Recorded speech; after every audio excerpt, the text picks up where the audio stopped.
वक्फ कानून के खिलाफ एआईएमपीएलबी ने किया सुप्रीम कोर्ट का रुख। बोर्ड ने कानून के खिलाफ सुप्रीम कोर्ट में दायर की याचिका। एआईएमपीएलबी ने देशव्यापी आंदोलन का भी ऐलान किया है। वक्फ संशोधन विधेयक के खिलाफ all India Muslim law personal board ने बड़ा ऐलान किया है। बोर्ड का कहना है कि इस विधेयक के खिलाफ अगले सप्ताह से बोर्ड देशव्यापी आंदोलन चलाएंगे।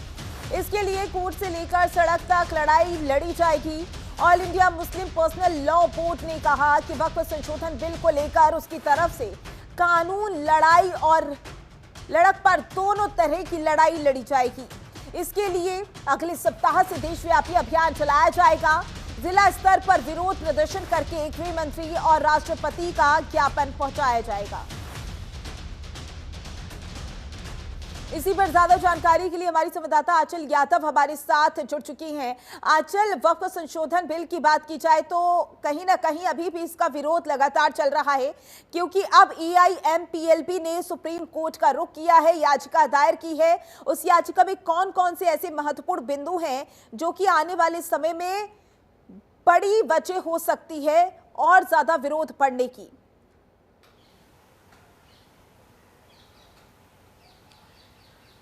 देखिए, all India Muslim personal law board लगातार ही इस बिल का विरोध कर रहा था। वो तो पहले ये भी नहीं चाहता था कि दोनों ही सदनों में इस बिल को पेश किया जाए, पास कराया जाए।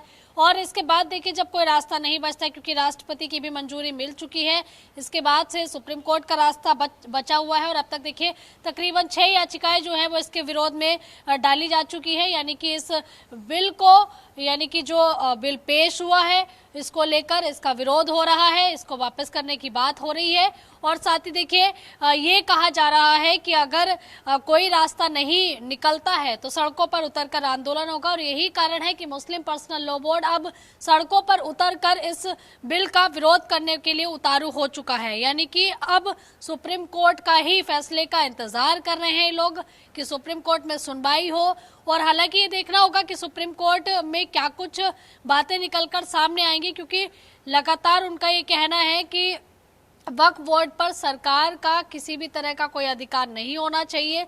सरकार ने देखिए इसमें जो बदलाव किए हैं वो गलत है। उनको कहीं ना कहीं ये लग रहा है कि सरकार जो है वक्फ बोर्ड को अपने अंडर में ले लेगी, उसकी जमीनों पर सरकार कब्जा कर लेगी या फिर उसको किसी और को दे देगी, अपने जानने वालों को दे देगी। तो इस तरीके की जो एक तरीके से कह सकते हैं कि भावनाएं जो हैं वो इन तमाम संगठनों के अंदर चल रही हैं। हालांकि देखिए बीजेपी लगातार ये कह रही है कि विपक्ष जो है इन संगठनों का सहारा लेकर जो है भड़काने की कोशिश कर रहा है। और कहीं ना कहीं इसकी वजह से देखिए अराजकता होने की संभावना भी नजर आ रही है, क्योंकि देखिए जेएनयू में आपने देखा कि जेएनयू के अंदर जो वक्फ बिल है उसकी प्रतियां जलाई गई हैं। गृह मंत्री अमित शाह और प्रधानमंत्री नरेंद्र मोदी के खिलाफ भी नारेबाजी हुई है। तो ये कहा जा सकता है कि जो विरोध के सुर है वो तो हर तरफ से नजर आने लगे हैं। लेकिन अब मामला सुप्रीम कोर्ट तक पहुंचा हुआ है। 6 याचिकाएं जो है वो इससे पहले दायर हुई हैं और all India Muslim personal law board भी सुप्रीम कोर्ट पहुंच चुका है। तो अब सुप्रीम कोर्ट इस पूरे मामले में क्या कुछ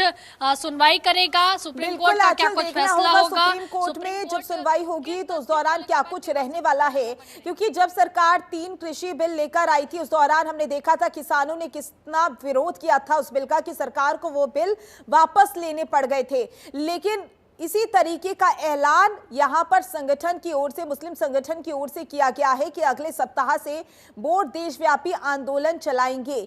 तो क्या ये आंदोलन उग्र हो सकता है आने वाले समय में? और अगर ये आंदोलन ऐसे ही बना रहा, ऐसे ही चलता रहा, तो क्या ऐसी नौबत आ सकती है जैसी नौबत कृषि बिल कानून के समय पर आई थी? देखिए, इस अगर बिल की बात करें तो लगातार जो तमाम दल हैं वो विरोध कर रहे हैं। और ऐसे में देखिए सरकार ही आरोप लगा रही है, मुस्लिम पर्सनल लॉ बोर्ड है वो लगातार विरोध कर रहा है। और तमाम ऐसे देखिए चाहे हम उत्तराखंड वक्फ बोर्ड के चेयरमैन सादाब शम्स की बात करें, उन्होंने एक बयान आज दिया है। उनका कहना है कि जितनी पॉलिटिकल पार्टियां हैं वो अपनी टोपी, अपने झंडे लेकर क्यों नहीं मैदान में उतरते हैं, अपने बच्चों को आगे करके क्यों नहीं मैदान में उतरते हैं, वो क्यों इस्लामिक टोपी का सहारा ले रहे हैं।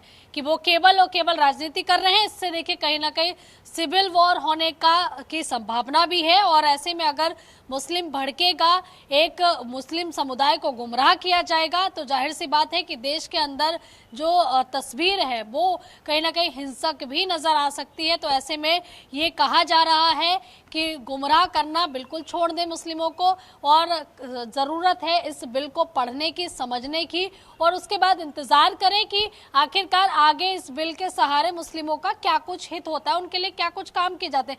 उसके बाद अगर कुछ नहीं होता है तब विरोध करें। हालांकि देखिए कोर्ट का सहारा ज़रूर ले रहे हैं, लोग कह भी रहे हैं, सरकार भी कह रही है कि कोर्ट जाना उनका अधिकार है, वो कोर्ट जा सकते हैं, और कोर्ट में भी क्या कुछ सुनवाई होगी उस पर भी सबकी नजर रहेगी। फिलहाल इतना जरूर कहा जा रहा है कि सब्र रखा जाए और इंतजार किया जाए कि जो वक्फ संशोधन बिल लाया गया है ये कितना मुस्लिमों के हित में। बिल्कुल, यहाँ पर धैर्य रखने की जरूरत है। साथ ही ये भी देखना होगा सुप्रीम कोर्ट में सुनवाई के दौरान क्या कुछ रहेगा, और ये भी देखना होगा इस बिल को कब तक मुस्लिम जो संगठन है वो समझ पाएंगे और ये आंदोलन चलाने से पहले सोचेंगे। बहुत बहुत शुक्रिया ज्यादा जानकारी के लिए आपका।